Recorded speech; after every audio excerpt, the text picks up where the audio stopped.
Hey guys, welcome to Finally Clicked, the podcast where we discuss business, leadership, and personal development. My name is Margaret Smith, and I'm the Director of Operations for Pickett Street Properties, a real estate team out of Bothell, Washington. And I'll be here every week with our owner and team leader, Jesse D. Moore. We'll be digging into concepts and ideas that have helped us both personally and professionally. And you'll also get a chance to hear from local and national experts that we know provide massive value to get to the point where it all finally clicks.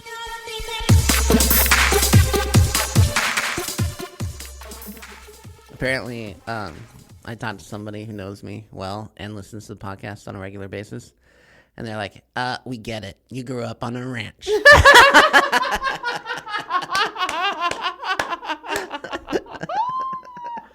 Shut up, they said that. So, I won't be talking about that again.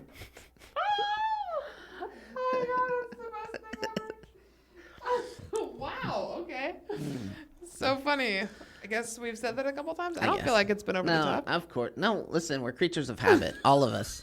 And we all do things a certain way, and we say I'm sure things a people certain are like, way. Margaret, could you stop laughing for a second? Or could you change up the way you laugh? I think Jaggle said the other day, you laugh the same way every single time. And I'm like, well, then at least you know it's valid. Like, it's a real laugh. It's so funny. I disagree. I think you laugh. I think Differently? you have variable laughter. Okay, thank you. Variable. I mean, I like to make it interesting for you, but I'm actually not thinking about anybody when I'm laughing. I'm It's just funny. straight up Our laughing. guest today, she said something I kind of loved. We didn't capture it, though, because we had to start over. Mm-hmm. And she said she was logistically oriented from a young age. From before birth. Logistically oriented. She's thought about this. She she has thought You don't about just it. come up with logistically oriented on the fly. No, that's You know, true. like you know what? I've I'm been logistically logistically oriented. oriented since a young age. Yeah. And I was like having to unpack those two words together. That just shows you how unlogistically unorganized I am. But we do have a special guest today, and she is logistically oriented. Oh, was this officially the beginning, or did we? Yes. Okay, good. Yeah. I don't know where Oh, it did started. you want us? We do the whole thing in a little bit. So let's mix it up. Let's do it a little differently. Okay. We don't have to be perfect, Margaret. Oh, we don't have God, to follow an thank outline. God. You know what? Sometimes we just got to go by the seat of our pants Or the fruit of the loom. or the fruit of our looms. And Margaret, today we had a meeting today, and somewhere so in there good. in the middle, she goes, "You know what? Sometimes I worry I'm the fruit of the loom." And I'm like, I'm just so used to it. I'm like, can you tell me what you're trying to say? And she's like, I feel like I'm the leaf at the end of the branch. And I'm like, okay, we must be recording a podcast today because someone's not making any sense. It was so beautiful. Are you the fruit of the loom? I've got to Margaret? go back tonight and think about that. Are you the leaf at the end of the am branch? the fruit at the end Are of you the branch. bug or are you the windshield? I'm the bug. Goodness. Yeah. Some days you are. Yeah. Some days you're not. Some days you're the branch. Mm-hmm. Some days you're the leaf. Some days you're the grape. Some days you're the apple on the fruit of the looms. On the fruit of the loom. That might be one of those, what were you talking about last time? We need to make like some sections of our podcast, like Fruit of the Loom with Margaret. I don't think that's it. I'm just going to go with my gut on this one and say no. How about Context Corner with Jesse? I still like that. So let's jump in 'Kay. to this exciting episode where we interview Monique Helstrom, Yes. former Chief of Sinek, Chief of Simon, who is Simon Sinek, TED Talk extraordinaire, why purpose finder extraordinaire. For people that don't know him, you can go ahead and YouTube or Google him. I still can't believe there are people that don't know what he does and what they did together, but there are. Some Yeah, of you if out you're not there. familiar with Simon Sinek, I would actually recommend that you stop Yeah. listening and you agree. go to YouTube and you type in. Simon Sinek TED Talk, and it'll pop up. I with know, his but Y it's talk. called. It's he's the number 4 I'm trying to think TED of the Talk title. in all history of TED Talks. It's his Y talk. It'll come right up. I just looked it up the other day. No, it's something about leaders. Oh, will leaders eat last? No, And we're look gonna it have up. to do this all over again, aren't we? Oh no, I think we're going well. If you go to YouTube and type in Simon Sinek, his Y talk, TED Talk will come up right away, Yeah, but it's not called along that. with a couple other different ones. It's not that called are- that. Also epic. How great leaders inspire action. That's what it's called. Oh, that one specifically. So there's a TED Talk called How Great Leaders Inspire Action. It is not a well-produced TED Talk. The audio engineering is terrible, but the content is a gold mine. So watch that first. The person we're interviewing was his assistant for the better part of a decade. Yeah. And we learned a thing or two, and you will too. Mm-hmm. So without much ado, let's jump in. Hello, everyone. This is Jesse Moore. And Margaret Smith. And this is another episode of Finally Clicked, brought to you from the astute offices of Pickett Street Properties in Bothell, Washington. Today we have a special guest. I have teased this upcoming episode and the presence of Monique Helstrom. And I've done that to protect the identity of our actual guest, Monique Helstrom. Welcome, Monique. Thank you. We're really excited to have you. Monique are here. And all the personalities. If you want to use the name Monique Helstrom, I give you artistic license. I used to use unique. I used to be, my good and bad persona was Monique and unique. So. Nice. Oh my gosh. Yes, we are thrilled to have Shanique, and Monique in the room today and in the podcast. So Monique came to the Pacific Northwest Operations Retreat last year as a speaker. And there are many of my friends and colleagues across the states that I've gotten to know in real estate that have followed you and your career, and we've just been huge fans. So to have you at the retreat last year was an absolute treat, and we all felt so validated and just had such great perspective from you. So when Jesse and I were talking about guests for the podcast, he actually brought your name up, and I was like, well, at perfect timing with this being Admin Professionals Week. And also I know that with your new venture, I wanted to find out what you were doing. And so we're really excited to talk with you today and just learn more about you and what your vision is for the next. I love it. Thanks for having me. You're welcome. And so I'm known as the context king on this podcast. And so I would love it if you could just give us some background on your life and your professional career, maybe just starting how you got into this field. Sure. I like to joke that I came out of the womb organized. Both of my parents are very organized. I was raised in an organized household. My father was a contractor, is a contractor. My mother was always an office manager of sorts. So I was raised knowing that in order to get something accomplished, there was always steps in order to get there. There was always details, and you had to pay attention to the details was just as important as the goal. So I learned that very, very, very young. And so spent most of my professional life doing something where logistics was a piece of it. I was an event planner for 8 years for an international tourism and hospitality association in DC. I did go into sales for a little while after that, mostly to see if I could do it. It was kind of a personal challenge. Yeah. And while it worked and it was fine, it just was so not my bag. And I realized a good portion of the way through it that that's just not how I wanted to continue on in my professional life. But that job had taken me out to Los Angeles. And so then I was in the most expensive city in the world with no job. And I decided to start my own professional organizing company. I had a partner at the time who said to me, if you could close your eyes and wave a magic wand, what would you do? And I was like, I would go to the Container Store every day. So we actually found a job where you could do that and be a professional organizer. So I had that company for about 5.5 years. Where I was doing professional organizing and I was doing moving, but with my construction background, I was actually able to not only organize people's offices, but build their offices in an organized fashion if I needed to. And that's somewhere in the middle there is where I met Simon, because I was doing some event planning and doing the organizing. I met Simon early on. Just for context again, Simon is... Simon Sinek. Yes, I worked with Simon Sinek for a good portion of a decade. And he is a New York Times bestselling author of 4 books and TED Celebrity. He's the 4th most popular TED Talk of all time. So that's where that came from. And that's when I met him when I was out in LA. I was doing some event planning. He was early on in his speaking career. And we just connected and became friends because I really believed in his mission. I believed in what he was trying to do. I believed in the world he was trying to create. And so we just became friends. I moved back to Philadelphia in 2011, and he actually hired me to move him. He was moving at the time. So he hired me as my old company to move him. And by the end of that day, he offered me the full-time position to organize his entire life, not just his move. So after talking with him about that, I decided that that is the world that I want to build, and I wanted to help him do that. So I folded my business and started working there in 2011, and just departed moments ago. And was that in New York?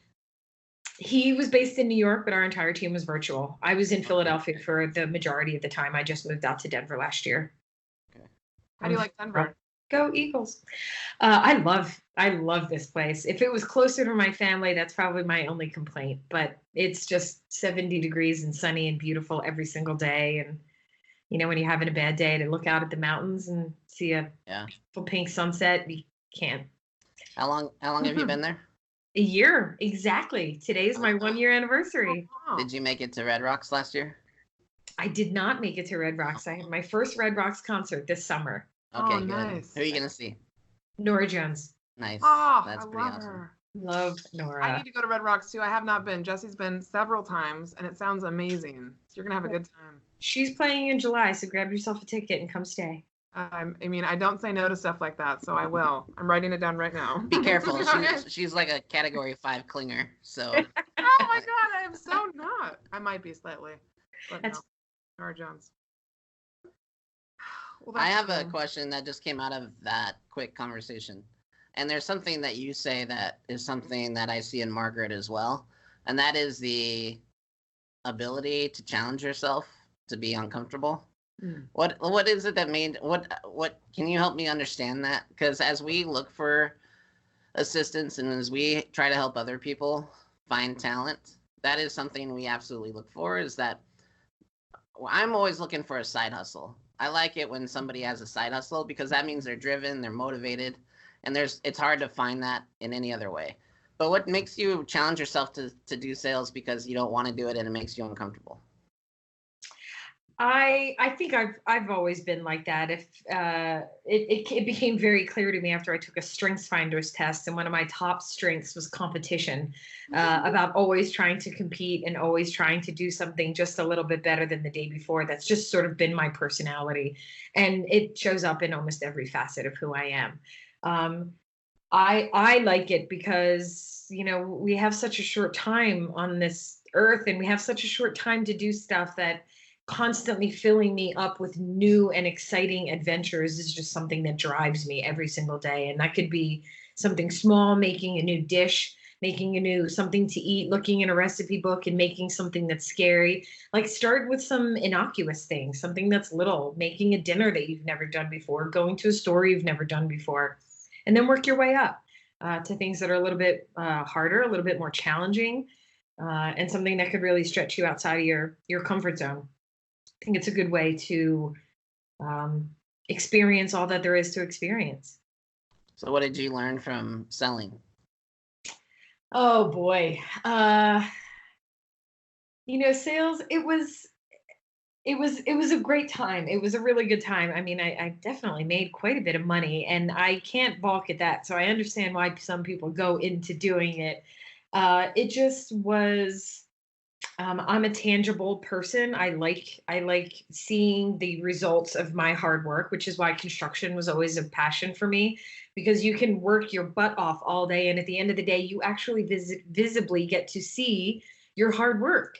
And that was difficult for me in sales. That was something that didn't gel with me too much, because you could work and work and work and work for 6 weeks, and unless you sold something, and even when you did sell something, it was just a line item in an Excel spreadsheet. So it just didn't give me the warm and fuzzies on the back end as much as accomplishing a task or doing something else.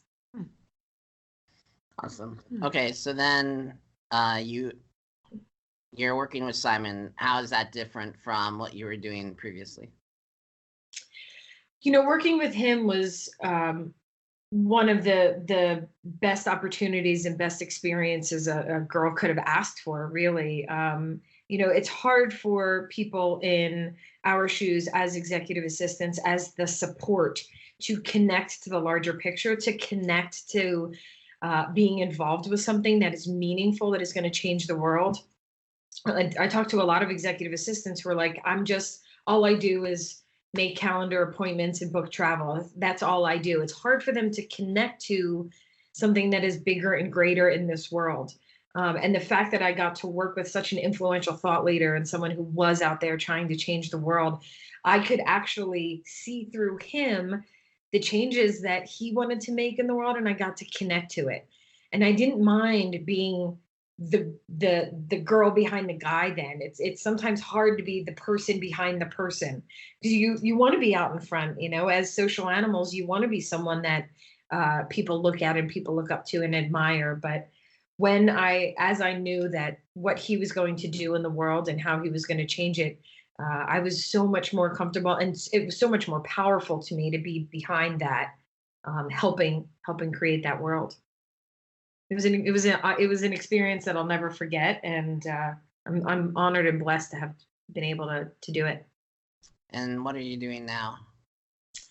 So I just, moments before, have departed the organization. And one thing that I've realized over the past few years is that the building part of a company is something that a lot of small businesses, solopreneurs, entrepreneurs are struggling with. They may have a great vision. They may have a great plan. They see that future state, but how they build it is something that not everyone has the skill set to do. And that's nothing to be ashamed of. It's a skill set just like any other. It's like saying, speak German right now. Well, if you don't learn how to do it, you can't. I have that ability. That is my innate ability to be able to build. That's what I am. So I'm out helping solopreneurs, small businesses, entrepreneurs create the solid foundation that they need so that their business can continue to flourish in a strong fashion. I feel like I keep referencing construction, but my dad would always say to me, the strongest parts of a house is the stuff you can't see. It's the parts behind the walls. It's the studs. It's the plumbing. If you don't have a solid foundation in your house, you could build the most beautiful mansion in the whole world, but if you're building it on quicksand, it's still going to sink. So you get that solid foundation, and then it doesn't matter if you have 1 story or 54 stories, your house is going to stay. So I'm helping some small businesses with their foundation and making sure that they will be able to sustain what they need to do for 2, 10, 20 years. So what does that look like exactly? It's a little different for every client that I'm working with. I have a doctor that I'm working with who's just expanding her practice, and she went from being a solo clinician in her office. Now she's going to have 6 other doctors and 2 receptionists and an assistant. And she just has no structure. She has no onboarding, offboarding. She has no platforms that everyone speaks to within the organization. Some people use Mac, some people use PC. There's no share drive. She just has no organizational system on the back end. So that's what I'm helping her with. I have another client who I'm helping her with some events. I'm doing some event planning for her and helping her plan some public events around in various areas around the country, just to sort of bring to light her organization. I'm doing some event planning for some nonprofits, just some things like that. Okay. I'm curious. Business needs something else. Every business needs something else in order to build to get to that next level. I'm curious if your clients even know what they need when they come to you initially. They do. They usually don't. Right? I would think so. Yeah, I can see that. I can see where they're coming to you and they're talking about their business, and because they don't have the knowledge of what they lack, that's where you have to kind of step up. Mm-hmm. Yeah.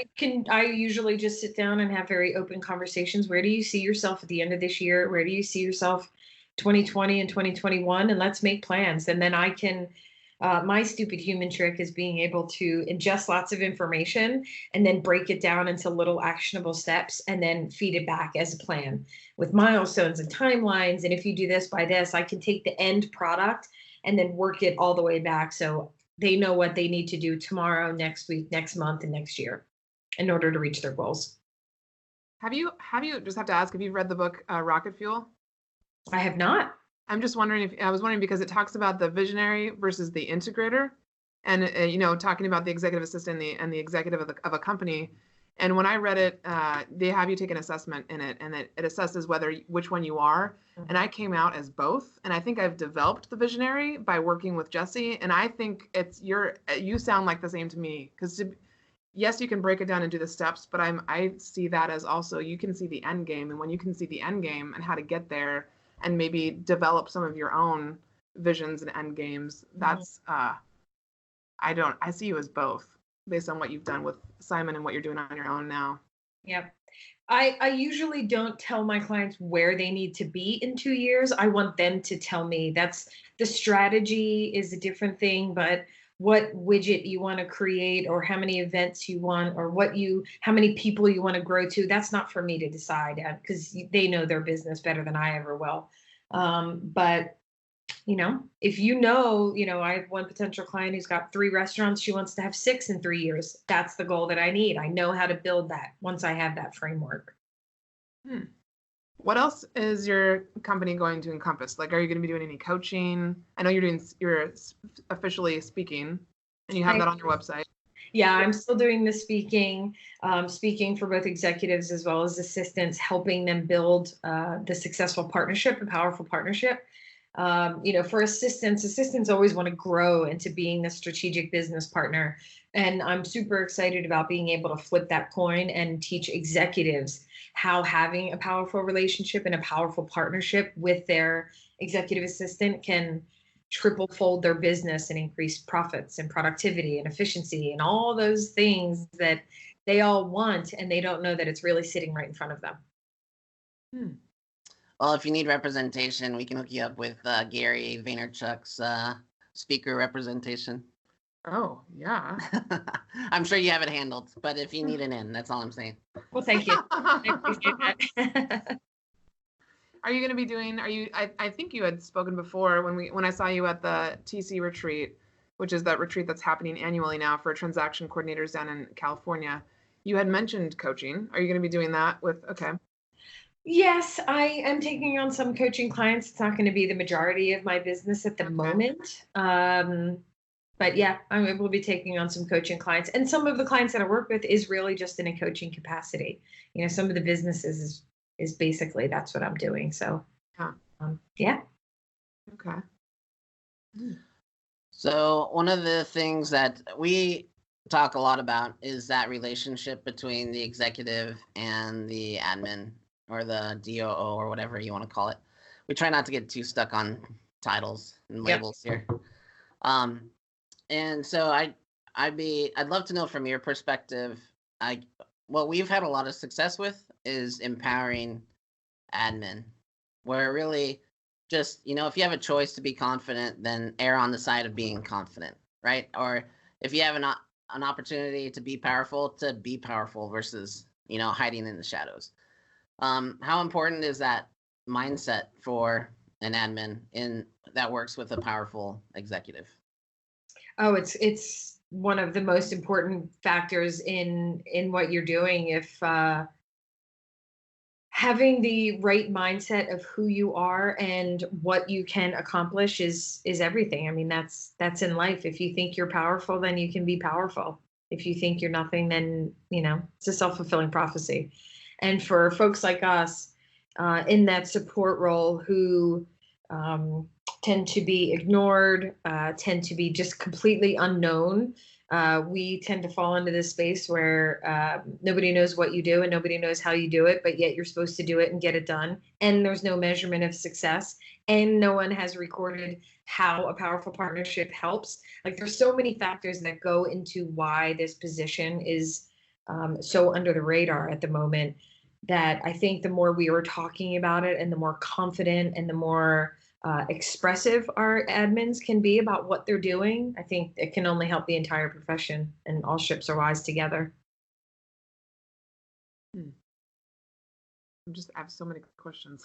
I think one question I've never had a chance to ask you is, do you have any routines in your life or habits that have helped you in the last like 10 years as with all the different things you've been doing? Do you have, I think you talked about hot yoga. I remember you talked about hot yoga when you were at the retreat. Is there something else besides that you do, that something that you do? Because I've talked to a lot of admin recently that their number one like challenge right now is actually mindset, like what Jesse spoke about, being brave, feeling empowered, just stepping into brave, even if they don't feel that yet. So is there something that you do that helps you get to that place if you're not there already? Sure. Yeah. Well, I spend a lot of time putting everyone else before me. And it's a very typical thing for people in our profession. We're usually the caregivers, we're usually the moms of our group. And so putting everyone in front of me hurt me a lot. And I didn't realize how much that was affecting who I was. And when I started to actually take care of myself and incorporate what is so overly talked about as work-life balance, everything shifted for me. So I did start taking care of myself, and I exercise.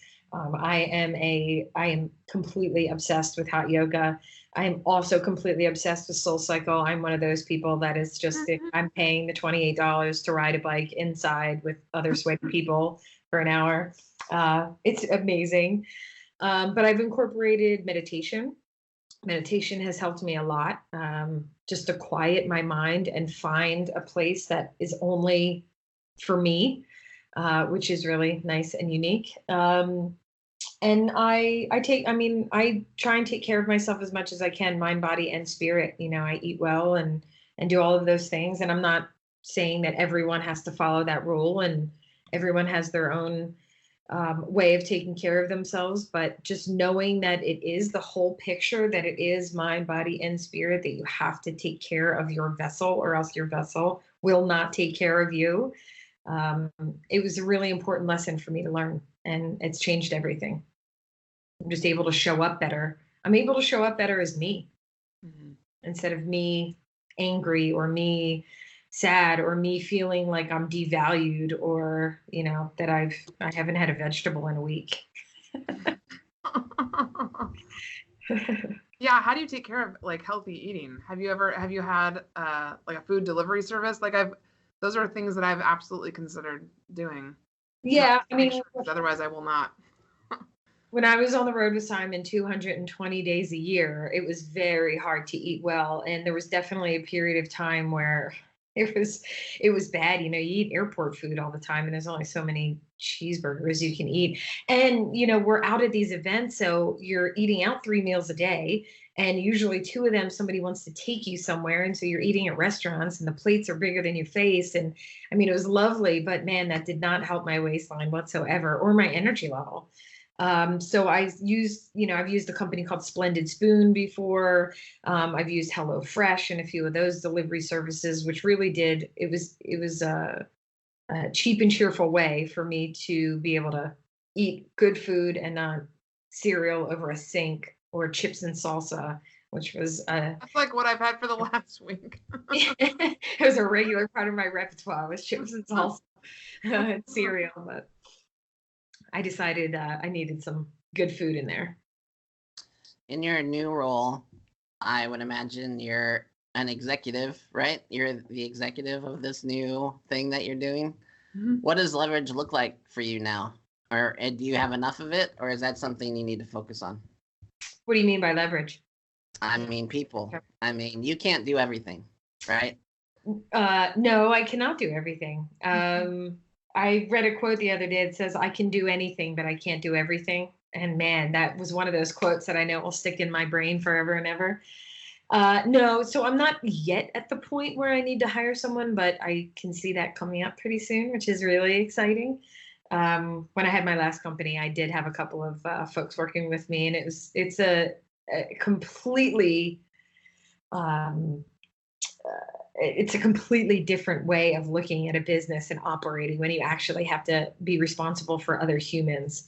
And I think, again, in the training that I've had with Simon, I think one of the biggest things that I took out of that is just that you don't have employees, and you don't have staff, and you don't have any of those words. You have humans. These are humans with hearts and brains and families. And taking care of a human is very different than taking care of an employee. So I'm looking forward to having some humans. And what's the first hire going to be?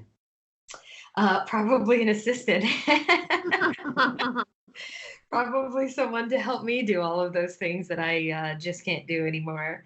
And, I am planning quite a number of events this year. So it would probably be somebody who both can help me with just the business side of it, as well as helping me plan some events and doing event planning. Do you think you'll be looking for someone locally or virtually?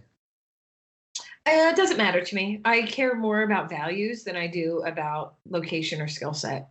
Obviously, for this position, you have to have some sort of a skill set that is specific. But one of the things that I talk with executives a lot is hire for values. You have to have the same values as the person who you're working with. And that's not to say one value is bad or good, and not one way of doing it is right or wrong. But I would need to have somebody who values the same things that I do. In an era of social justice warriors, how do you accurately determine whether your values match with someone else? You talk, and you have lots and lots and lots of open communication. I think one of the mistakes a lot of executives do these days is they get a piece of paper that has some words on it called a resume, and they determine who you are from those words. They usually will have one, maybe two conversations with you, and then they hire you. Oh, you can do Excel and you know how to do PowerPoint. Great, you're the right fit. But if this is a family organization where everyone in the organization it values family and family time, but yet you've hired someone who doesn't have that value, there's going to be strife somewhere in there. It may not show up right away and it may not be a big deal, but over time, there is going to be some sort of a strife. So, anyone that I would hire, and I recommend this to everyone, to go out on lots and lots of conversations, go out together, have coffee, talk about your life, talk about what you do on the side. Because anyone, people can interview really well, and then when they get the job, then then they show their true colors. So if I'm sitting in front of someone and I say, we value healthy living here. This is, oh yes, absolutely, we value healthy living. And I'm sitting across from them and they order a cheeseburger and double stuffed French fries with cheese on top of it. And they say, oh, this is my favorite meal. I eat this every week. Well, I've just figured something out about you. That you may tell me that you value healthy living, but you're showing me something else. And I'm using that as an example, but just getting to know someone and having lots of conversations saying, what would you do in this case? Like, how would you react in this case? What would you do? So Gary Keller, have you heard of Gary Keller? Mm-hmm. Okay, so Gary Keller in Millionaire Real Estate Agent, he talks about that a little bit. He says, it's in a part called Myth Understandings, where he's really talking to solo agents and he's encouraging them to build a team, and he comes up against common misperceptions that they kind of hold on to keep them from moving forward. And one of those is that if you hire another agent, like a buyer's agent, let's say, that your clients won't want to work with them, they'll want to work with you directly. And Gary says, to combat that, he says, people aren't attracted to you, they're attracted to the values you represent. And so if you find people that have the same values as you and those match, then they don't care if they work with you or that person, as long as the values are represented and match. Absolutely. I'm a big believer in that. I think if more people hired for values, it's like I said, it's not always the skill set. Some skills can just be taught, whether the industry or not. If you share the same values and you share the same view of the future world, I think that's probably a better partnership than just knowing how to make a PowerPoint. And most of a million websites that can teach you how to make a PowerPoint. And there are certainly not a million websites that can teach you values. And we've had to learn the hard way. We've definitely hired people that weren't a cultural match at first, and we didn't realize it. And then we've had to let those people go. Mm-hmm. Sometimes it took years to figure it out. Yeah. And then, and now we look for it in the hiring process, making sure right from the start. Yeah. Like, they can be super talented, but if they're not a cultural match, they won't be supported in our organization. And that all comes from the job description. I highly recommend, and I always talk to my executives about, write the job description for the people that you want, not the people that you need. Because sure, you can put, I need a salesperson who's going to make a lot of money. Well, guess what you're going to get? A salesperson who only cares about money. Yeah. But if you're talking about something more, if you're showing who you want to be as a representation of this position, you're going to get that. So put that in your job description. I think it's forgotten that your job description can say anything you want. You can put, I want someone who likes Snoopy on there, and no one can tell you that you can't do that. So put everything that you want in that job description. Be honest, be forthcoming, because who cares if you get 5 resumes? These are going to be 5 of the best resumes that you can get. The more specific you are, then you won't have to comb through 50 resumes. You'll have to comb through 3 because you're going to get who you want. You don't worry about chameleons that are just going to tell you what you want to hear to get a job. Sure, anyone can interview. That's why I take people out. That's why I sit at a meal. That's why I talk to people about their family. I have multiple conversations with people before I would ever hire them on, because I look for inconsistencies. You can say anything in an interview, but then I challenge all of that in the follow-up conversation and the conversation after that and the conversation after that, and talk about other stuff. When's the last time you broke up with a friend? How did that go? And if they're starting to tell me something that's inconsistent with what they've told me before, well, these are all data points. And then you can tell if someone's actually honest or not. Is that a regular question with you? Because that's pretty brilliant, I think. That's a good one, yeah. It will be now. No, it really is. Yeah, because that is I'm writing it something. down. We did a 3-part series on this podcast, and it was self-awareness, authenticity, and boundaries were the 3 different parts. And it's something that Margaret and I have had to implement over the past few years, is definitely breaking up with a few friends along the way. So I would just, as you were talking about hiring, I was actually curious, how much of it have you had to do in different parts of your jobs and different careers that you've had? Not much. I mean, when I had my own company, I had a team of about 7 people. So I definitely had some workers there, which was great. I only hired a few people when I worked with Simon, but in that I found them. I didn't actually do the hiring part of it, but I suggested who they should hire. But I've worked with so many executives, and I've seen and witnessed so many of my friends and colleagues who have hired people, and it doesn't go right. And I always have conversations, and I always ask them what happened and what could you have done different and blah, blah, blah. And 9 times out of 10, it's, well, this was my job description, and I read it and it reads like stereo instructions, and I lose interest halfway through. And I say, well, what's the person behind this? Like, who, obviously, no wonder you got what you got, because there was nothing in there about the human person behind all of these needs. So I've been around it enough to know what to do better. Yeah. The one kind of follow-up question I have to that is, I've been talking a lot lately about energy and about reading energy and intuition and things like that. And I'm wondering what you believe about that, because I think as I've run into what I've discovered to be like A+ players in this role with operations, there's definitely a certain energy that those people have, that and an ability to read people. And I definitely got that with you when I met you last year. And it's funny, it's hard to talk about sometimes because it's hard to describe exactly what, and for people that don't get it, it's pretty hard for me, and I'm working on putting it into words. But I'm wondering if you have a better way of saying it, or what you've run into as you've run into other people in the same role that you are. Because I think it takes a unique person to do this job and work with an executive as a partner and feel brave and feel courage and own your role and be able to read people and be able to it's a kind of be supportive and kind of a chameleon position in a way. It's really odd to describe. And so when you see someone who can do that, it's like, oh, you've struck gold. And it's just describing that to an executive and what that looks like. As I'm teaching, I'm realizing like it's really I'm trying to help these people find someone, and I'm like, you will know it when you find it. That's like all I can say. You will know it, and they'll be different from anybody else you've met. Mm-hmm. It's a hard thing to describe, and it is a hard thing for other people to understand when you haven't. It's like telling someone what it felt like when you met your partner or your husband for the first time, like, oh, I just knew it. Well, what does that feel like? Give me an example, Yeah. and it's, how does one even describe that? The time that you fell in love, it's kind of the same thing. You know it when you see it. It's the feeling that you get when you meet someone new and you know you're going to be friends with them. You're like, ooh, you get that little giddy feeling inside and you're like, I really like her. I want to be her friend.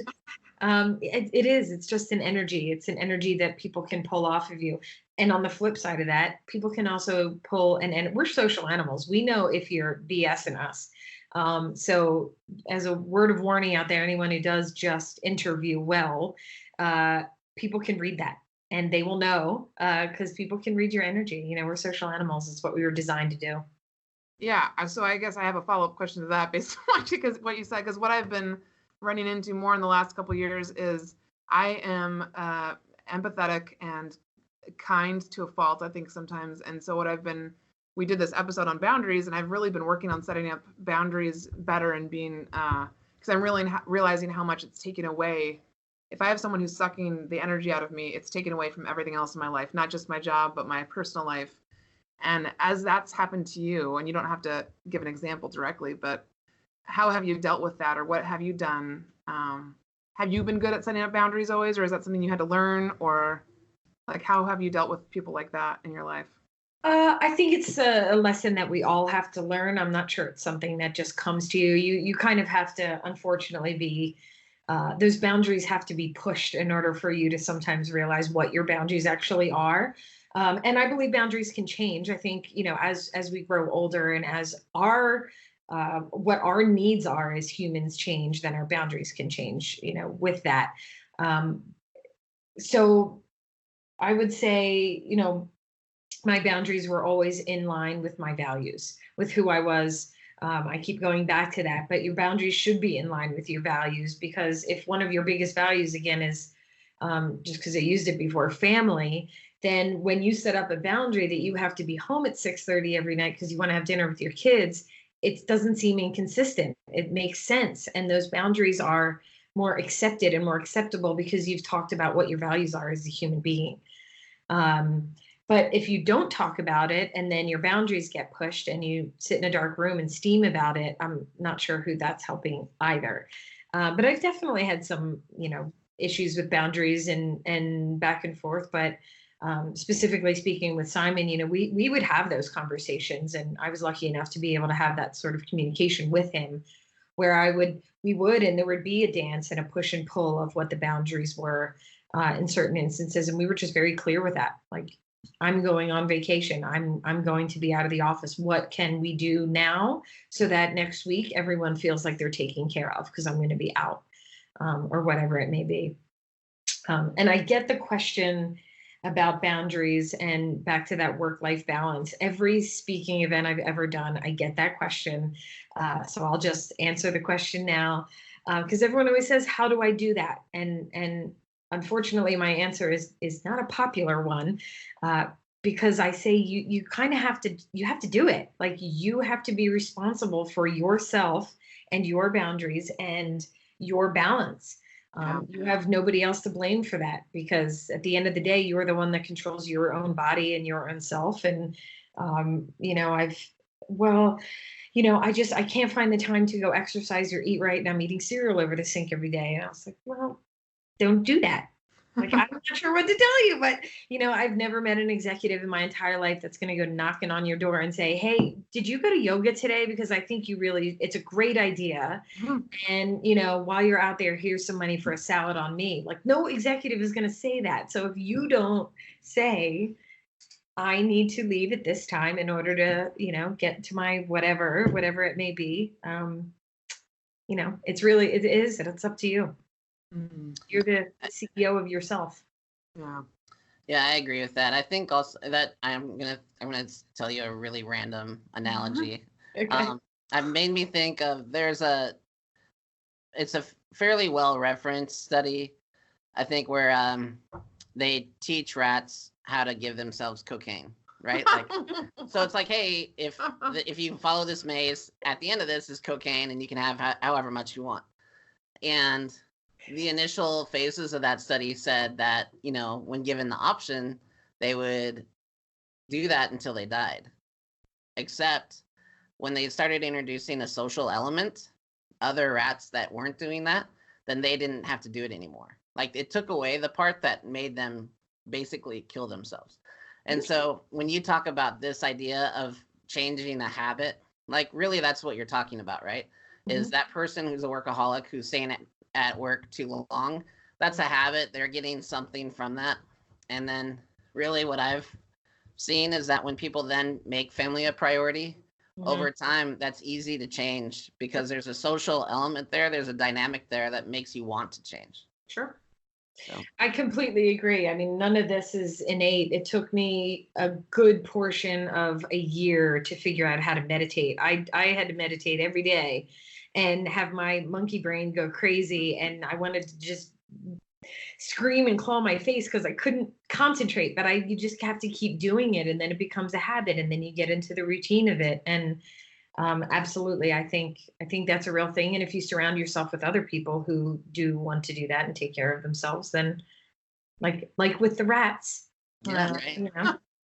Hashtag cocaine rats. Oh my God. Hashtag cocaine rats. Our listeners are going to love that analogy. That was a good one.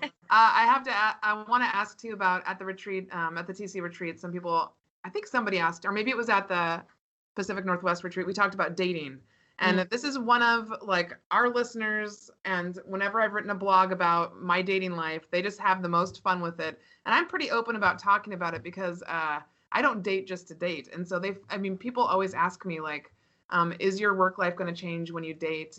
Like, what's going to change about your life? I'm pretty sure Jesse's even asked me, like, how will this change when you date someone? And I'm sure it will change, but it won't change so much because it's going to have to be someone that's going to like what I do and like me for me and all of that. And I'm wondering, how has any of that changed for you since you last talked about it? And I guess what your feeling is about, do you get questions like that all the time? I think it's hysterical that people want to know you. So I get that. Like, yeah. Yeah, my I have a lot of funny dating stories. I don't have, I could definitely write a book or do some sort of a Netflix show. If anyone from Netflix is watching here, I'm your next dating show, without a doubt, because I know what not to do. Yeah, it's hard in this business. It was definitely hard in my industry. I can only speak for what I was doing. But again, I was on the road 220 days a year and I traveled with another man. So it was very hard to find someone else who was secure enough to be able to handle all of that. And I think that's one of the reasons that I've been, I don't want to call it unlucky in love, where I have not found the person who I'm supposed to be with yet. Because, I'm a lot to handle. I'm a strong-willed and I know what I want. And I need somebody who's as confident as I am or more. And unfortunately, we live in a world right now where that's not as apparent, and that's just not as, not many people have that at the moment. So especially men, sorry. So you must be into plaid and beards. Is that why you moved to Denver? Not yet now.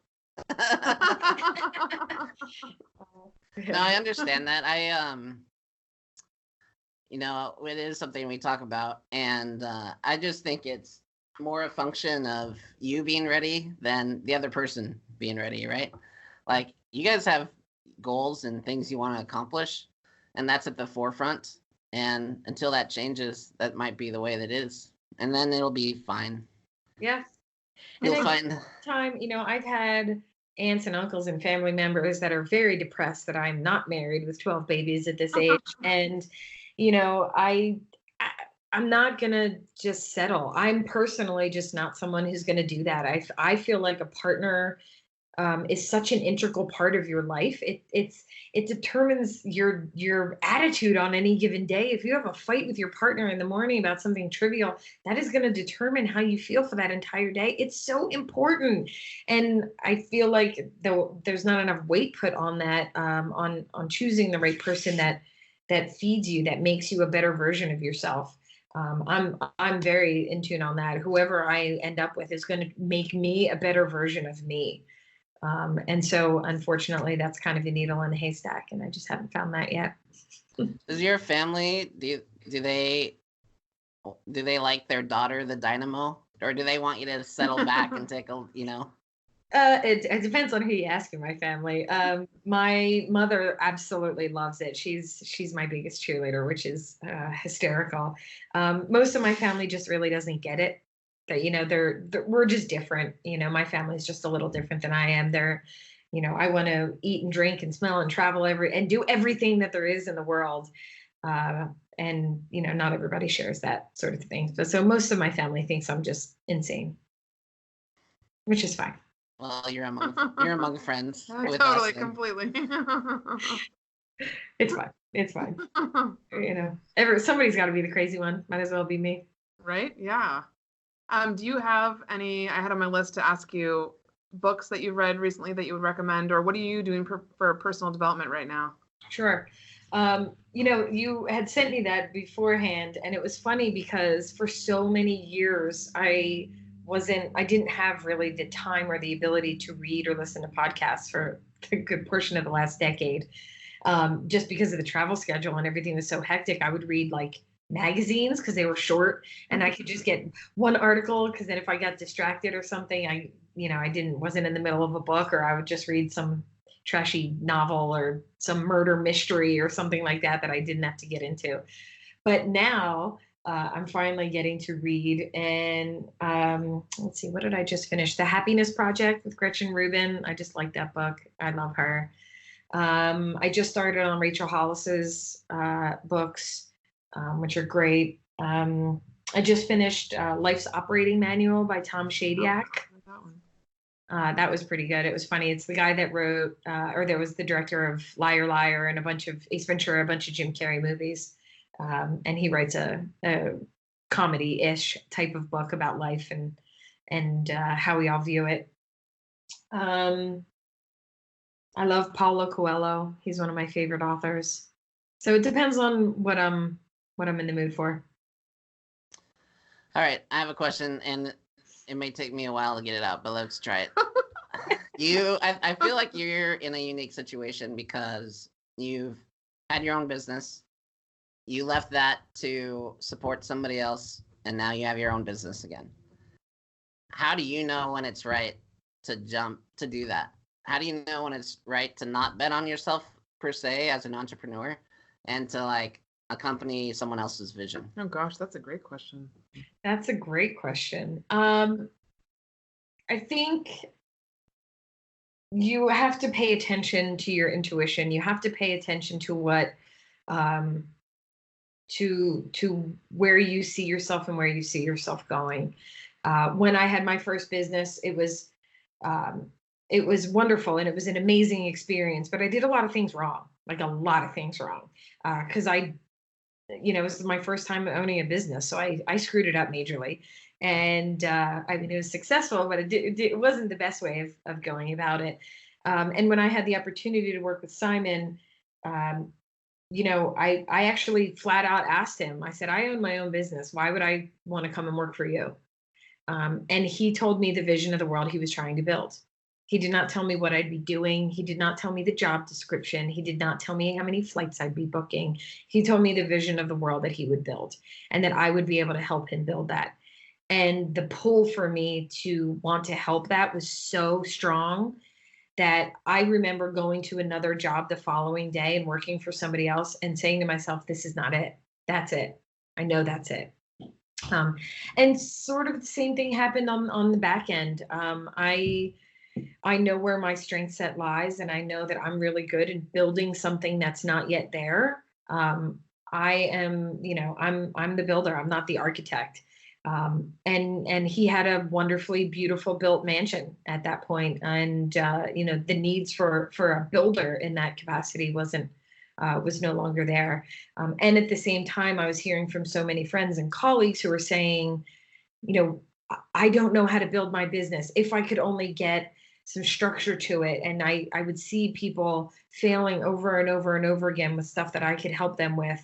And I realized that I could either continue helping one person who would help many, or I could just help many.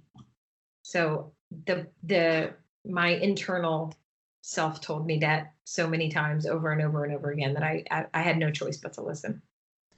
it's interesting because Gary Keller talks about two different roles in that support, and that is the business builder and the business protector, like an empire builder and empire protector, and they are very different roles, and they're different by a matter of degrees, not worlds apart, but there are different roles. So I can see where if you're an empire builder and the role of an empire protector is needed, where that wouldn't work. Yeah. And you're a builder. You're an empire builder. I'm an empire builder. You're gonna get so many emails and phone calls after this. I am definitely the empire builder, not the empire protector. So yes, absolutely. How big do you envision this getting, or how big right now do you want it to be? Because my other question for you is what else can we do to help you or support you?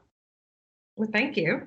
It's still very brand new. I mean, I'm only 3 months into this second iteration of my world and having my own company. So how big is it going to get? Unknown. I don't really want to have an empire. I am not someone who wants to really be in front so much. I like working. I'm a big fan of being behind the scenes and working.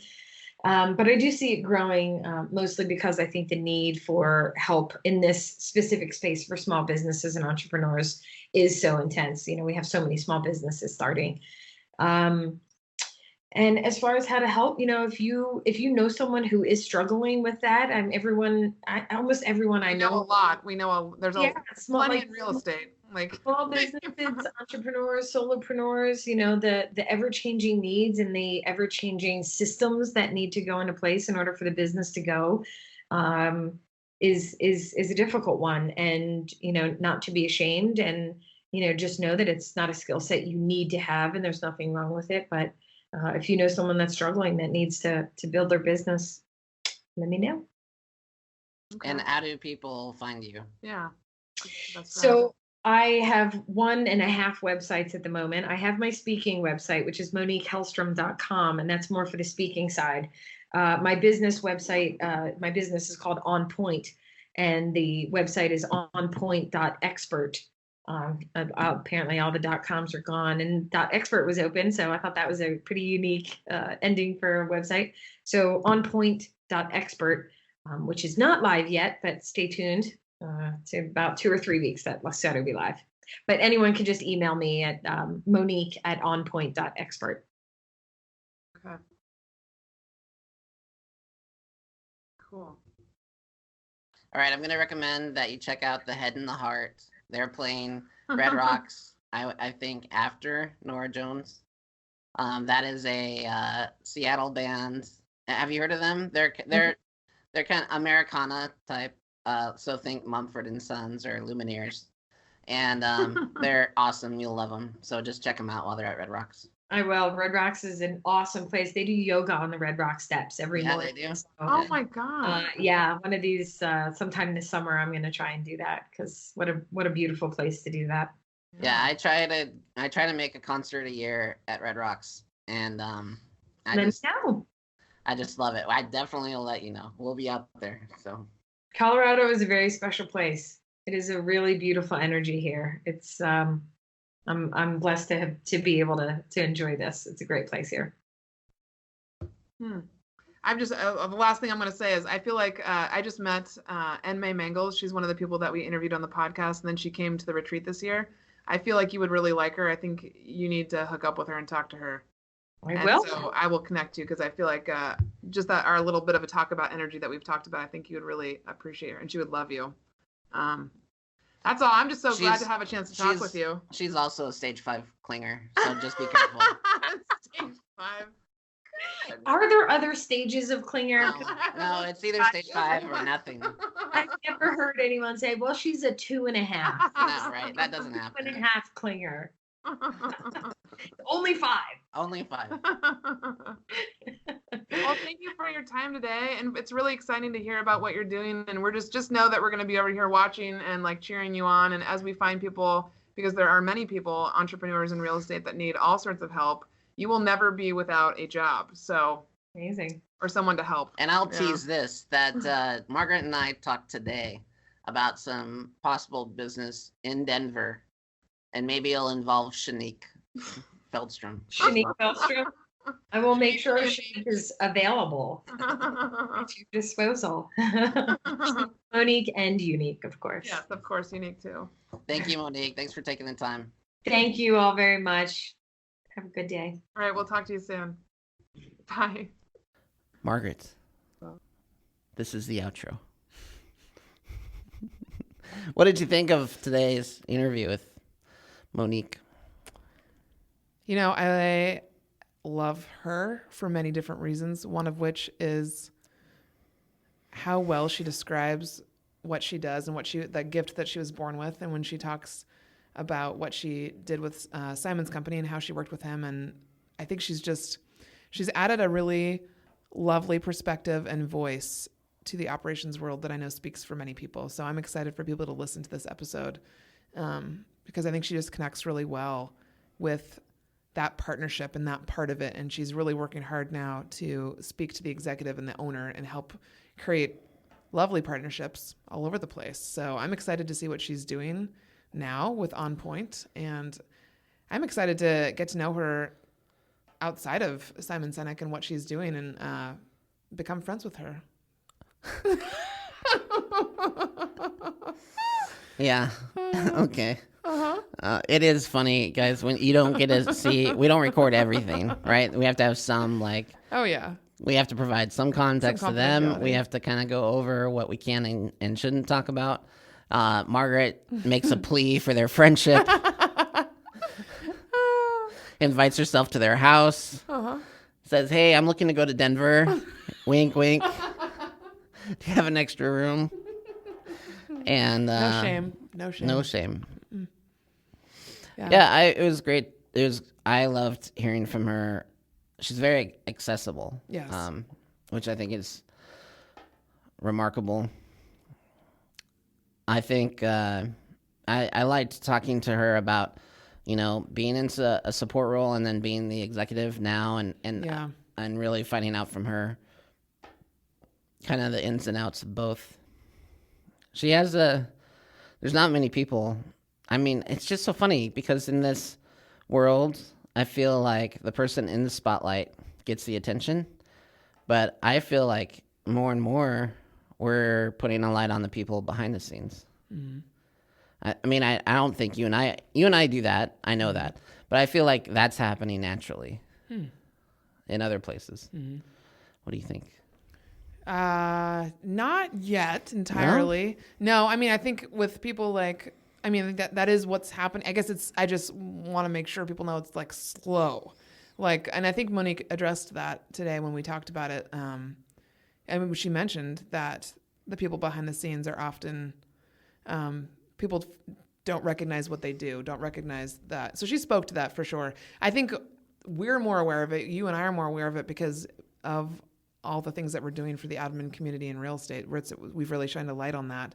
And Monique's doing that, and Bonnie LeCramen, and all sorts of different advocates that we've met for operations around the country that are really popping up more and more. So, yeah, you're correct. Oh, wow. That was a convoluted way to get there.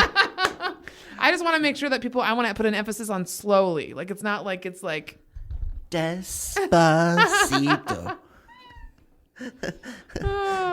Despacito. It's true. Margaret, Despacito. It's true. And for those that don't know, Despacito means slowly. That's why I said that. It's not my favorite song. It's not? It's not on my playlist from 2018. I danced with that song at my brother's house with his sister, my sister-in-law, and niece and nephew. We danced to that. It's a good one. What style of dance did you employ? I don't know. It's freeform. Freeform? Freeform samba? Yeah. Wow. Interesting, Margaret. Thanks. I was actually, so to go back to Monique for a minute. Oh, goodness. I was hoping. I guess I didn't realize until we started the podcast that you actually hadn't had a chance to really talk to her yet. This was the first time. She friend requested me yesterday. That is a I don't big deal. know who this person is or why she's bothering me. No, I haven't talked to her or met with her. Yeah. What was your perspective? Having known, I told you about what happened at the retreat last year and how much people loved her, but from an owner's perspective, like, I'm just curious what you thought. It was reminiscent of you. And what I mean by that is she has this like, it's like a lava lamp of confidence inside of her that's kind of always there. Like it's consistent. But she doesn't want to be in the spotlight. Like I can see that. And it's the same thing I see with you, where you want to do it for the sake of the work, not for the sake of the glory. And so I thought it was really neat. I really appreciated talking to her because I can see how similar the two of you are, that you guys just get things done. And you like being a part of the process and part of the reason we get there. Whatever success we achieve, that you are a part of it, you had a contributing role in it. And I can see that when we talk to her, that's what she's about. I really liked at the end how we talked about that empire builder and empire protector roles, and how she really identified as a builder, not a protector. Yeah. I think that was essential for me to kind of see, because I don't know that I've seen one outside of you and a few other people inside of Keller Williams. I haven't really seen one and talked to one up close. Another builder. Empire builder. I talked to one up close. Yeah. We're kind of mystic creatures. Well, they're very, dodgy, shy, introverted. Yeah. They don't they hunt at night. It's hard to see dark. them in the light of day. Dark, They're like absolutely. bobcats. Yeah. Yeah. Or cloaked cats. Cloaked cats. Just cats with an invisible cloak on. I how think you referred to bobcats me actually once. refer in, they actually exist in the They wild. do. Okay. Yeah. Well, thank you for the comparison. I mean, she's someone that I absolutely look up to, and there were a few admin that came to the retreat that last year, specifically, I think for her, because she has been someone that we have all looked up to, and kind of like how we felt with Tyler Schmidt this year. It's just really awesome perspective when you realize that the people that are in positions that you kind of are in awe of, you're like, oh, I can make the same thing happen for myself. Yeah. If I believe in myself and have that same, like you talked about, that same kind of courage and strength in my own self, you can make your position whatever you want it to be. It's all about how you carry yourself. Yeah, that's something you and I have been talking about, and that came out of the retreat that I'm really holding on to. And that is, however you want to show up, that's how you're going to show up. Yeah. And however you think you're going to show up, that's how you're going to show up. So just choose wisely. Yeah. I want to be confident. Be confident. Yeah. I want to be proficient. Be proficient. I want to be efficient. Be efficient. Yeah. Just be it. Versus being bored and boring. I know that's not what admin are. I know that. But sometimes it's what they project. Yeah. And I think it's real easy for them to slip. You have to fall in love with being uncomfortable. Because Huge. Yes. so much of what you guys do might be in conflict with your natural proclivity. Meaning to push, like I say, you have to push me at times. I'm not an easy guy to push. Most people don't like talking to me, let alone pushing me. You know what I mean? Yeah, it took me a while to get comfortable with that. People are very uncomfortable challenging me or saying anything that they think I might not be in agreement different on. from that. Yeah, I totally agree with you completely. And I think that's the message that I keep hearing over and over again is make sure you get comfortable with being uncomfortable. And when Brene Brown's most recent Netflix documentary, I just finished watching it yesterday, and she said every day, I identify with her a lot, and I can't believe I didn't know about her before this. She's probably a whole nother different podcast, but she wakes up every day, and before she puts her feet on the ground, she says, I choose courage over comfort every single day. And that is literally what I feel like sometimes when I get up and I'm like, I don't even know if I want to leave my house today, but I'm going to pick courage over comfort. Or before I go to have a hard conversation with someone, I speak a little bit more bluntly with myself, but I'm like, get over it. And get over it. You are fruit of the loom. You are the leaf at the end of the branch. You are the branch. You are the tree. That's exactly what I say. You are the roots. I am the fruit of the loom. And then I walk into that room and dang it, I am the fruit. And it works every single time. So whatever you got to tell yourself, if you want to tell yourself you're the fruit. It doesn't even have to make sense, people. It doesn't. Amen. It really doesn't. Half the time what I say to myself in my As head. long as it means something to makes you. no sense. This is what people mean by my truth. My truth is I am the fruit of the loom. You don't question me. Don't push me on it. You don't. Okay, it's your truth. Yeah. I mean it. It's mine. Okay, I get it. I have to say, too, I was telling you about, I taught my class yesterday down in Federal Way, and I ran into a couple of the girls that came to the retreat, and I mentioned to you, like, there's a couple girls, quite a few, actually, that are going around, and, you know, they have this renewed confidence and empowerment, like, just like you said to them to take away when you spoke at the retreat, and they're going around and they're saying to their family, like, that's your truth, it's not my truth, it's not my reality, and it is awesome, it is so awesome, and people don't get it quite yet, but she's giving them the book, and, like, people are reading the Gary John Bishop's book, and it's just... When you own that confidence, people respond to it. So all the rainmakers that I've talked to so far are like, I don't know what you said to her, but she said this. And I was like, okay. And they're responding really positively. And I think the positive response is showing people, yes, if you own it, just like Monique Helstrom owns it, however you portray yourself is what people will accept about you. And it is so cool to watch that take place. Well, and not only that, but executives, we have enough on our plate, enough on our mind. So much on your mind. We don't need to shape you out of a lump of clay into whatever you're supposed to be. No. We'd much rather you showed up how you were supposed to be. Yeah. It's a lot easier that way. Like, I'm sorry, I can't just like come by. Birth you out of the clay. Well, there was someone that was wanting to join our team who then wanted like attaboys every day. Oh, yeah. And I was like, if you required that of me, we wouldn't be working together. I'm very much a cheerleader, but I don't know. I don't know that I could do that. I think I couldn't. I just gave Margaret a headache, like instantly. Like, She's holding her head in her hands. You know, when you put pressure between your brows like that, it just feels so good. If you feel a headache coming on. Can you tell me something good, Margaret? I'm just feeling a little low today. Oh, I can tell people a lot of good things. But there's got to be a point where you start telling yourself good things. Yeah, it was funny. Like, that was the barrier of entry. Is like, can you validate me every day? And I'm like, buddy, I can't validate myself every day. So, yeah. Well, I'm really excited to see. I love that we're getting different people on the podcast like this at such unique times in their careers. And Monique is one of those that, like, we asked her how we can help her and support her. And I'm just so excited to see what she does and all the businesses that she's going to help build. And all of our friends in Denver, they're going to be hitting her up. Yeah. I do remember, one thing I'll say that I remember about Monique from when she came out to speak is that everyone that was at the retreat got her email address. Yeah. And she her gave phone her number. cell phone number. Yeah. And she said, like, reach out to me if you Yeah. need me. And she said, don't email me, call me. Don't text me, call me. I prefer a phone call. That's amazing. And so for those of people, I think for some people it's amazing to me how many people don't actually take people up on stuff like that, except like I will. And so I've called her, I've been good. I've only called her twice since then, but she gave it out. It's like, here's a contact, someone who's got all sorts of experience.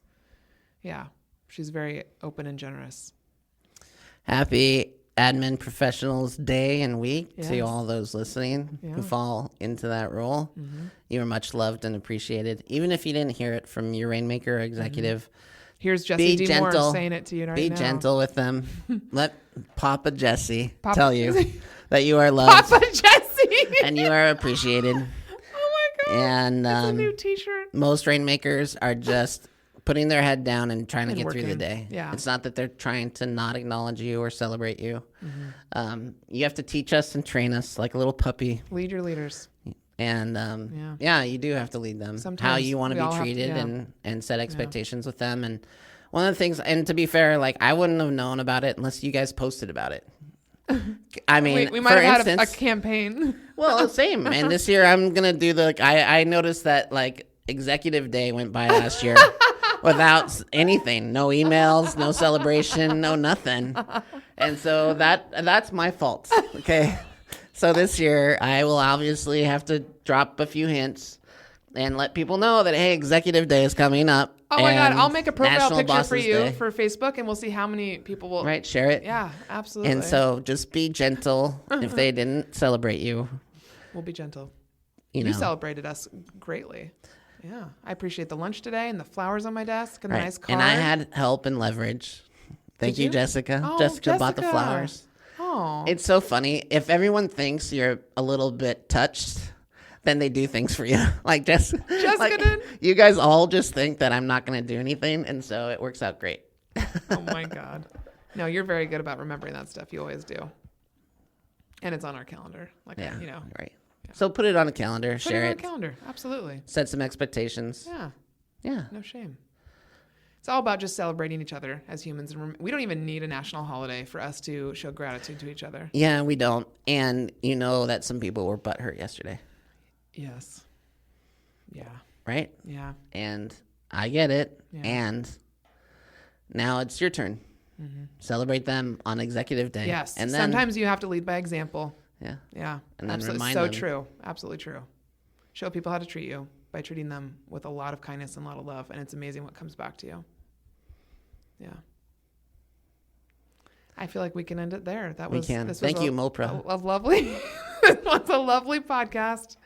I'm excited to hear what you guys think about this. And please go to iTunes and leave us a review for future guests, because we are looking to invite some really amazing speakers on the podcast. And so I know I haven't spoken about it recently, but every review that you guys leave, whether it be on iTunes or Facebook, I pay attention to, and it actually helps us. So please do rate and review us. Honestly, love to hear what you guys think of what we're doing so far, because I think this is episode 28 and we're going strong. So Let us know what you think of Monique this episode. Fruit of the Loom. Gary John Bishop, Be the tree. be the tree. Hashtag Tree.